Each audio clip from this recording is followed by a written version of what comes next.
I always knew that motherhood was a privilege, and I never took it for granted. I actually dreamed of being a mother for most of my adult life. But you see, my journey began when I turned 40. Although it might sound cliche, that is when I woke up from a busy life as an educational consultant, musician, and wife, and realized my maternal clock was ticking and that the time for me to give birth to a child of my own was running out. After trying naturally for 6 months, while having vial after vial of blood drawn and undergoing countless tests, my self-prognosis was correct. I had a low ovarian reserve, and the possibility of conceiving a child with my own eggs was low, although not impossible. In total, we did 7 IUIs, intrauterine inseminations, which is artificial insemination, not as romantic or as sexy as my husband and I had intended. We did this month after month without any success, so it was clear to see that IVF, in vitro fertilization, was our one and only chance at conceiving a child. I entered the world of IVF with the statistics glaring me in the face.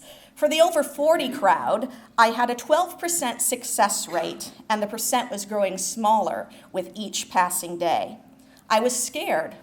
I was scared of the needles and what would happen if it didn't work. Do we have enough money to do this, and do I want to take time off of work? After agonizing about it, and through lots of prayer, my husband and I realized this was the best option for us to have a child. So we jumped on the emotional roller coaster that is IVF. Although IVF is becoming more common, it is often not talked about. It is a secret that gets locked away, and at first we were reluctant to share the journey with even our parents and close friends. So I joined an online support group for women who were undergoing fertility treatments. I became friends with women all over the world. 3 women were with me throughout my entire journey. One friend was a neighbor to the north and lives in Canada. Another was from across the pond and resides in England, and the last lived a bit closer to home in Oklahoma. I have never had the strength to continue my journey if it wasn't for their love and support. Although we have never met in person, and each of our journeys looks different, the pain and hurt we suffered united us, and we share a bond that will connect us for the rest of our lives. Unfortunately, my first IVF cycle was canceled as my body did not respond well to the medication. I learned later this is not uncommon, and there are many women, both young and geriatric like myself, that do not have success the first time around. Did you know that any woman over the age of 35 in the fertility world is considered a senior citizen? We decided to give IVF another chance as the doctors learned a lot from my first cycle. I wasn't looking forward to being a human pincushion yet again, but was determined to do whatever it took to get our miracle child. Although painful, the injections administered daily by my devoted husband never hurt as much as the heart-wrenching pain of an unsuccessful cycle. My second cycle resulted in the doctors retrieving 2 eggs, but then the doctor called and I felt numb when she gave me the news. I'm sorry, but neither of your eggs fertilized. My doctor said there was one last protocol they could try, but she sadly didn't sound very convincing that it would even work. I was going to give up, but something told me to carry on. I began doing my own research and read success stories about 40-somethings giving birth with the help of IVF, and this kept my hopes alive. I began seeing an acupuncturist, began taking herbal supplements to improve my egg quality. Could there be one good egg left in me yet? I cut out caffeine, stopped using scented soaps, perfumes, and body washes, and began to meditate. I also began researching doctors and got a second opinion. That's when one of my cyber sisters from Canada recommended I see a doctor she had researched for me. He had a pretty high success rate for women over the age of 35, and his office was only a few miles from my house. So I said, why not? I have nothing to lose in getting a third opinion. My husband and I were blown away by this doctor. He was unlike any doctor we had ever spoken to. Although the statistics he shared were the same, The sparkle in his eye, his compassion and acknowledgement of our journey so far was unlike anything we had experienced.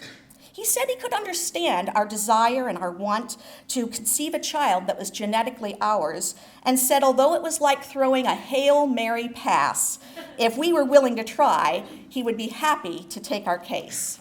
We left his office truly feeling like he wanted to help and not just take our money. And he and his staff at Fertility Partnership were cheerleaders throughout the process. Dr. Simkis uses humor to put his patients at ease. I couldn't help from laughing when he burst into the operating room singing the theme from the Looney Tunes, or played air guitar during an exam. His commitment to his patients was like no other. Sadly, my first cycle with him ended in a chemical pregnancy. But we got embryos this time, and although it was a chemical pregnancy, I got pregnant. Our insurance was about to run out, but we had enough left to cover one last cycle. Our last cycle, no matter what the end result may be. I entered that last cycle knowing I had done everything I could have possibly done, and although I may live with regret, I counted all of the blessings I had in my life and trusted that if God wanted me to be a mother, he would find a way for it to happen. I just knew in my heart that I would be a mother some way, somehow, someday. Well, the last Hail Mary pass resulted in a touchdown, a positive pregnancy, a pregnancy that Dr. Simkis, my fertility doctor, would declare a fertility miracle. I was on pins and needles throughout that first trimester and must have requested an ultrasound every week just to make sure the baby's heart was beating. My dad eagerly volunteered to be my traveling companion on work trips. He carried my luggage, took over the driving, brought me lemonade and peppermints to ease my morning sickness, and even injected me with daily progesterone shots because I was afraid of the long needles and could never administer them to myself.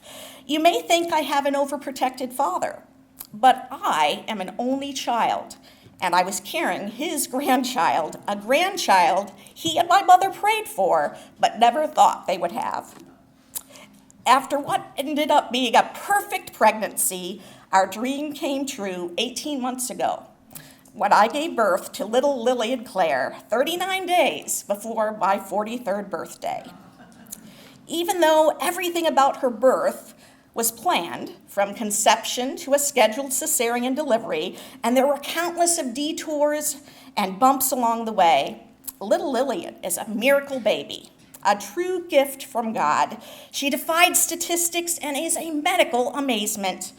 My journey to motherhood taught me to remain positive and to look for the good in even the darkest time, to live without regret and to persevere even when the odds are against you. I learned it is okay to cry.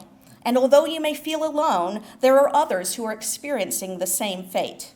Although my scars may never completely heal, I proudly wear them as they provide a reminder of the battles that have been fought and eventually overcome through the support of family and friends, a doctor who is both sympathetic and comedic, and baby dust from cyber sisters from around the world.